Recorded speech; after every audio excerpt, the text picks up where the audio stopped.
ऐसे आयोजनों का ही आनंद है महाराज। दुनिया में आदमी बड़ी सारी चीजें बांटता है। आप लोग कभी विचार करो, कोई अन्नदान कर रहा है, कोई जल का दान कर रहा है, पर अगर विचार करके देखो, अपनी बुद्धि का प्रयोग करा जाए, अगर हम अन्न खिलाएंगे किसी व्यक्ति को, खिलाना चाहिए, बहुत अच्छी बात है, दान करना चाहिए, पर अन्न वो उसके पेट में कब तक रहेगा? मुश्किल से कुछ एक दिन का समय रह जाएगा। पानी अगर दे दिया तो कुछ क्षणों के लिए उसकी प्यास बुझ जाएगी, वापस प्यासा हो जाएगा। इसीलिए वृंदावन के रसिक संतों ने कहा, सबसे बड़ा दान का जब विषय आया, बड़ा ढूंढा गया कि कौन सा दान सबसे बड़ा दान है, तो वृंदावन के रसिक संतों ने कहा कि भागवत जी की कथा का दान ही सबसे बड़ा दान है महाराज। अगर भागवत जी की कथा का किसी को प्राप्ति हो गई और गलती से इसमें विराजित श्री कृष्ण के प्रति प्रेम का उद्भाव हो गया, तो फिर तो कहना ही क्या है महाराज। ऐसा कुछ नहीं है जो उसको प्राप्त नहीं हो सकता, क्योंकि महाराज इसके अंदर कौन बैठे हैं? जगत के पति बैठे हैं, और वो जगत के पति, उनको कोई प्रेम से बुला लेता है तो क्या कर रहे हैं? गोपियां उनको छचिया भर छाछ पे नाच नचा रही हैं और वो नाच रही। यही इस भागवत की महिमा है। तो कल की कथा का जो प्रसंग था हमारा, वो ये हुआ कि परीक्षित जी महाराज प्रश्न पूछ रहे हैं, महाराज हमको काहे को इस संसार में फंसा दिया ठाकुर जी ने, ये सृष्टि क्यों बनाई और कैसे बनाई? उसी का उत्तर देने लगे, और उसी के उत्तर में ये चतुश्लोकीय भागवत आई। इसके बाद सुखदेव जी ने विचार करा, देखो भाई, अगर मैं आपको चीजें आपके अनुसार समझाऊं तो आपको समझ में आएंगी। अब मैं आज के समय में बैलगाड़ी की बात करूं, आपको नहीं समझ में आएगा। गाड़ी की बात करूं, स्कूटर की बात करूं, बाइक की बात करूं तो समझ में आएगा। ऐसे ही श्री सुखदेव जी के मन में विचार आया, अरे भैया नारद जी तो बहुत दूर हैं, नारद जी की बातें कहाँ समझ में आएंगी। ऐसा करता हूँ, इनके ही जो रिश्तेदार हैं, इनके ही नजदीकी हैं, इनके काका की कथा सुनाता हूँ। सोई विदुर जी की कथा सुनाई। बोलने लगे, देखो ये प्रश्न जो है ना, तुम्हारे काका विदुर जी ने मैत्रेय बहुत बड़े ऋषि हुए, उनसे करा था।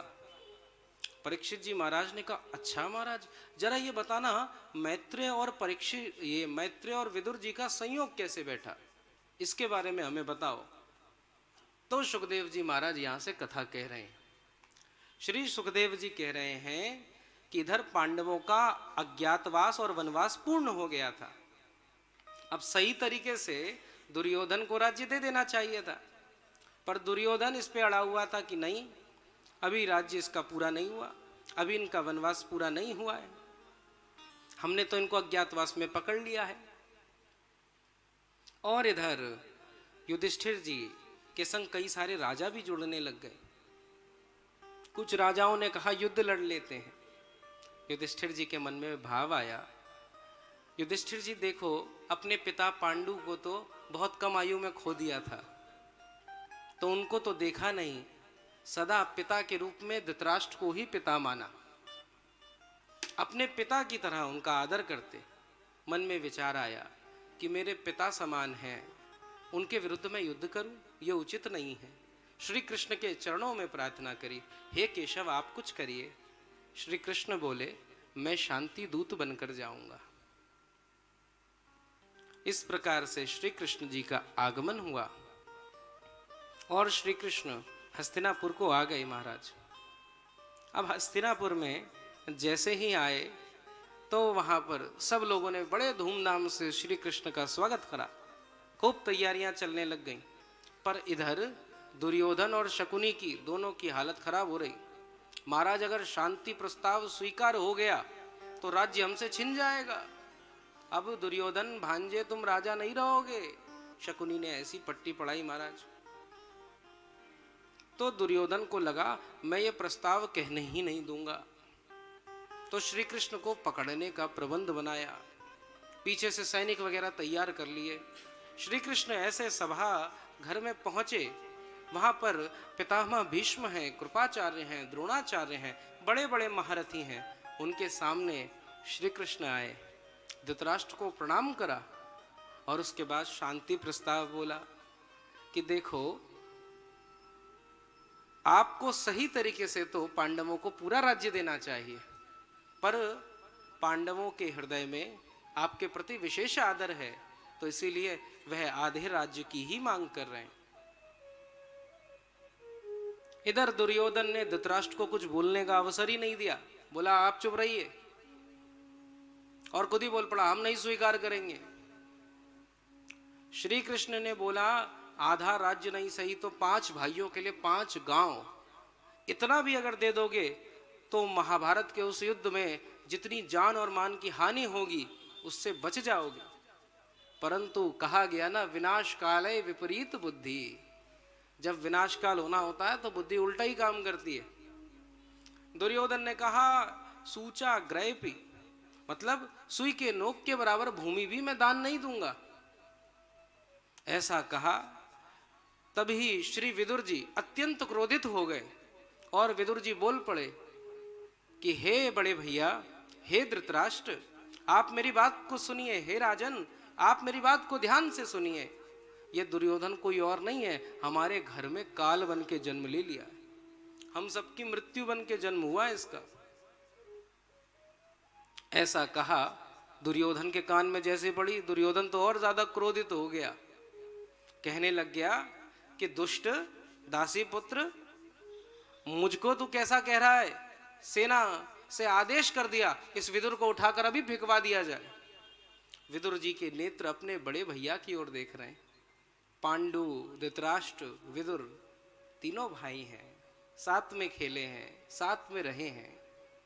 आज अपने पुत्र के मुंह में आकर धृतराष्ट्र अपने ही भाई को ऐसी फटकार हो रही है, फिर भी कुछ कह नहीं रहा है। प्राणों से प्रिय भाई धृतराष्ट्र विदुर के लिए बड़े कष्ट सह जाते, उसको अपनी कंधों पर लेके घूमते, सबसे छोटा भाई सबसे लाडला होता है।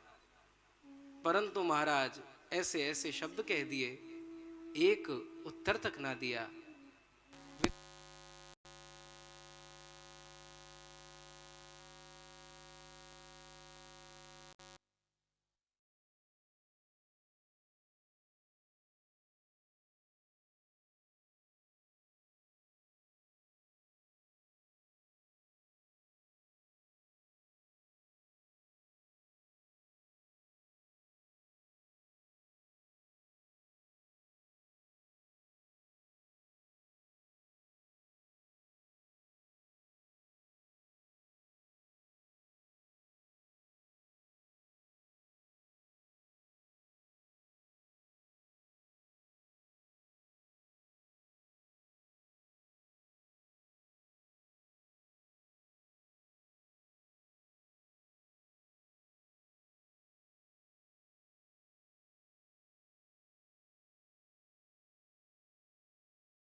गोविंद राधे,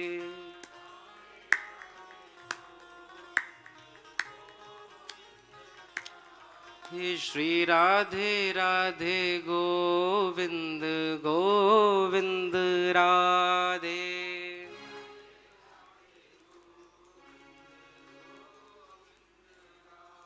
हे श्री राधे राधे गोविंद गोविंद राधे।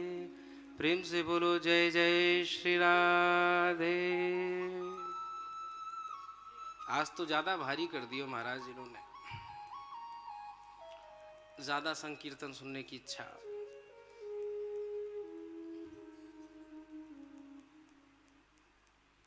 तो कथा के प्रसंग में श्री विदुर जी महाराज दुर्योधन फटकार कर भगा देता है।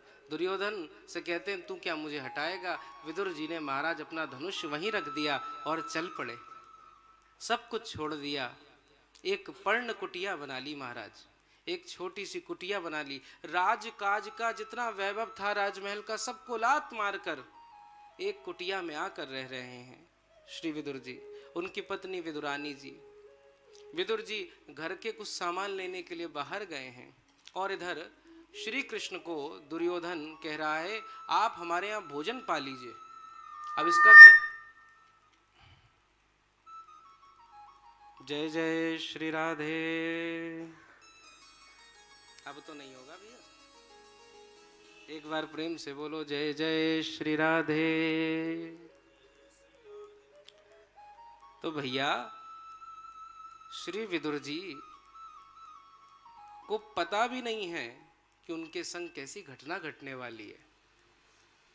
यहां पर श्री कृष्ण से दुर्योधन कह रहा है आप हमारे यहां भोजन ग्रहण कर लो।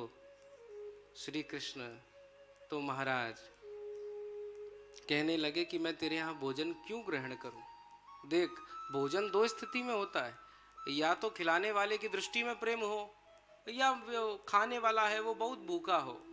क्योंकि कहा गया है ना, भूख न देखे झूठी भात। भूख लगी है तो आदमी जूठन भी खा लेता है। दोनों ही स्थितियां नहीं है। न तेरी दृष्टि में प्रेम है, तू तो मुझसे बस अपना काम सधवाना चाहता है।